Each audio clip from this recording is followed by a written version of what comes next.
right, Des, let's talk some football. It's been an uncharacteristic season for the Tide. So what do they need to do to avoid getting their third loss, something they haven't done since 2010? Well, guys, you know, when you think about Lane Kiffin and his style of offense, you normally think about a spread offense, throwing the ball all over the yard and just a whole bunch of passing yards. But Lane has flipped the script this year. They're like a running offense. They're number 3 in the FBS in rushing offense, averaging over 260 yards per contest.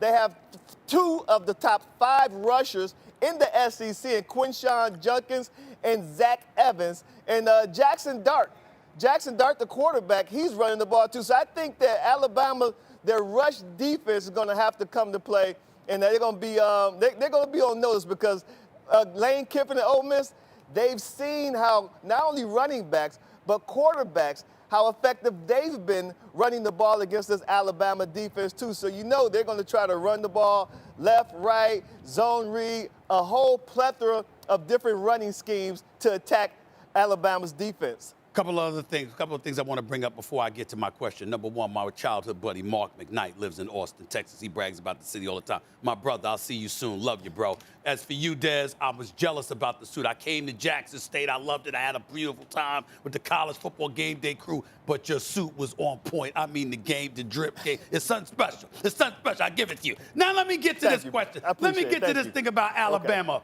real quick.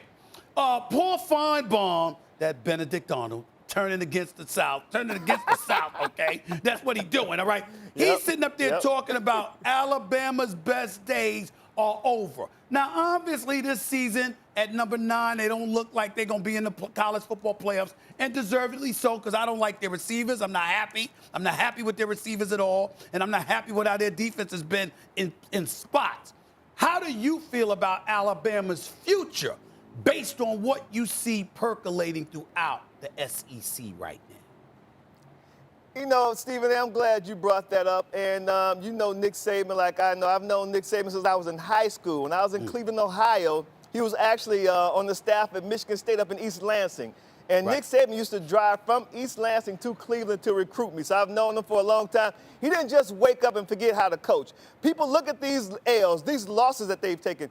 Keep in mind, on the road, Tennessee, chance to win a game. The field goal kicker missed it.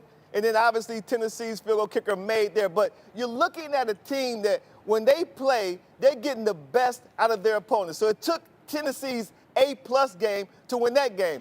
Last week, Baton Rouge, LSU. It took overtime, and the best we've seen LSU look all season for them to win another close game against Alabama. So I think that the knee-jerk reaction, Stephen A, is like a little bit too much for me. He didn't wake up and forget how to coach. They have some issues at the receiver position. They have some issues on the back end of their defense and secondary.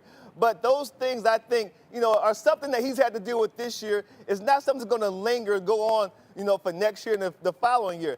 Alabama's going to be okay. They're going to be fine. Nick Saban didn't forget how to coach. I think it's just a gross overreaction to 2 L's. Now, Stephen A, if he loses to Lane Kiffin and Ole Miss, then all hell is going to break loose. Thanks for watching ESPN on YouTube. For live streaming sports and premium content, subscribe to ESPN+.